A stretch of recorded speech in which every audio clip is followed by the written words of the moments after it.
In this video, I want to talk to you a little bit more about the tones in Chinese, or 声调, as they are called.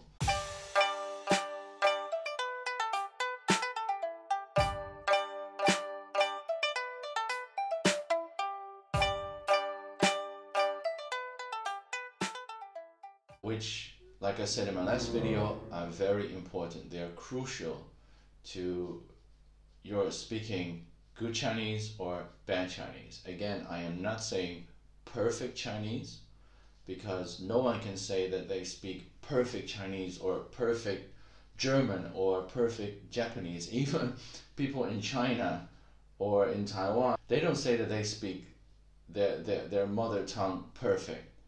So no one can claim that. But as long as your tones are good, you'll be okay. And people understand what you say. Because like I said in my last video, if your tones are wrong, they can lead to a lot of awkward situations. What are the tones in Chinese? Well, there are 4 tones and there's 1 toneless. Let me show you using the word ma. In the pinyin, the writing down the tones, what they call the romanization, it's an M and an A. So the first one is ma. It starts high and it keeps on being high. Ma. You see my hand moving here. Ma, like this. Okay. Then you have the second tone. Ma. Ma. And you see my finger go like this. It starts low and then it goes up a bit. It seems a bit like we're asking a question maybe in English or in another language that you speak. My shirt? Rain? Are you going out? Your voice goes up a bit, so it sounds like a question. Why that can be a little bit confusing for a lot of English speakers, or if you speak any European language, why that can be confusing, I will tell later on, so stick with me.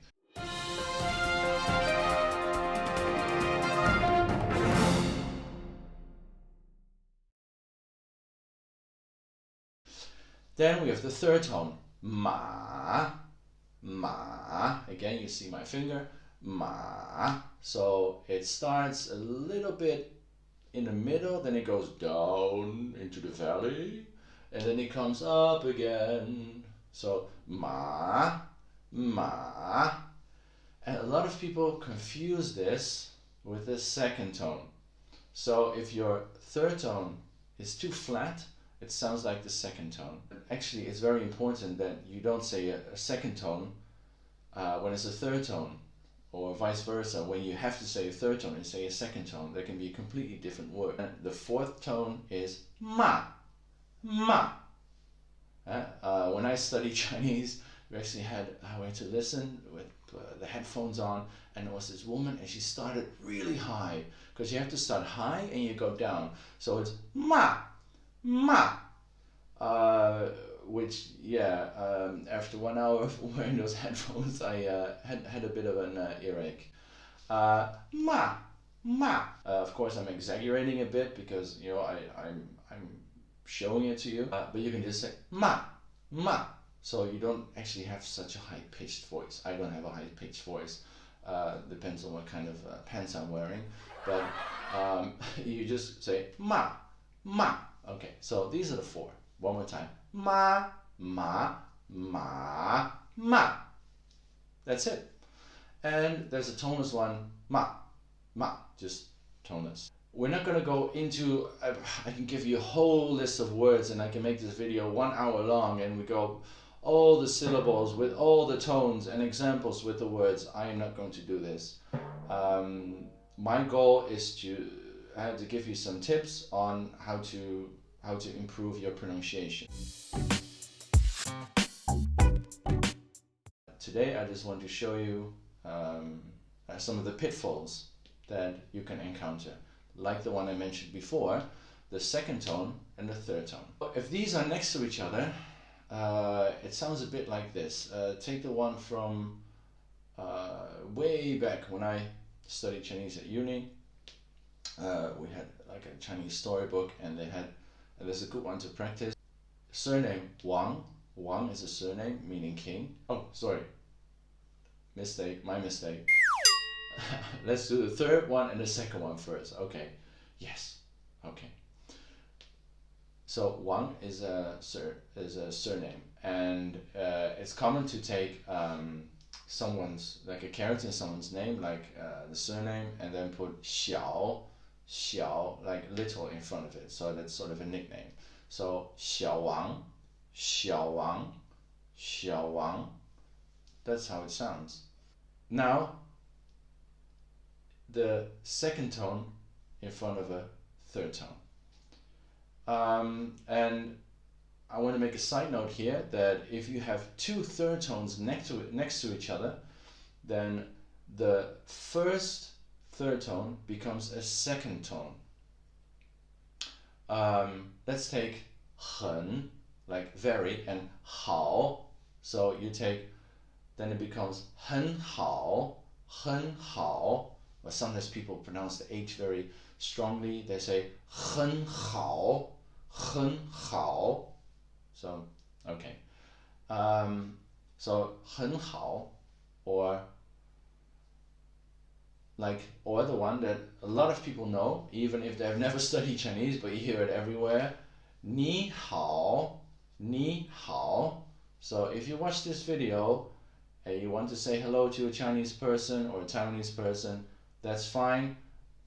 Now you don't have any excuse to pronounce it incorrectly and say 你好, 你好. Now you know how to pronounce it. 你好, 你好.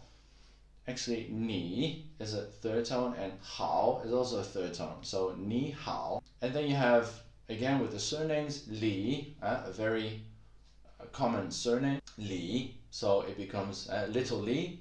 If he's a friend of yours, hey, Little Li. Xiao Li, Xiao Li. Okay, so be very, very mindful. Okay, and if you already study Chinese, find some examples and pay more attention to it and speak slowly. Practice this slowly. Again, like I said in my last video, do not rush your sentences. Make sure that your tones are okay. The speaking quickly comes later. And it's not that every Chinese person speaks very quickly. In my years of speaking Chinese, I've now been speaking Chinese and not only speaking, reading and writing Chinese for almost 30 years. I've never encountered that everyone that I talked to spoke very fast. Some people speak very fast, some very slowly, and other people just, everybody speaks at their own pace. So you can too. You don't have to speak very fast, no matter what you hear other people say. Another pitfall is the retroflexes. What are retroflexes? So we move away from the tones a little bit. So, and a retroflex is the rolling of the tongue. In Chinese you call it 卷舌. It's the rolling of the tongue, a special kind of pronunciation. Like an SH would sound like shi, and a CH sounds like chi. These, I hear a lot of Chinese learners, Western Chinese speakers, overpronounce. Is that a word? It is now. Overpronounce this. They would say 我是, 我吃. It sounds very unnatural. So you don't have to do that. The retroflexes, again, yeah, okay, in the north of Chinese, they are pronounced more strongly, okay? But not by everyone there. So you don't have to emphasize that the 卷舌that much, the rolling of the tongue that much. It also hinders you in saying the rest of the sentence, because I've noticed that with my Chinese students, when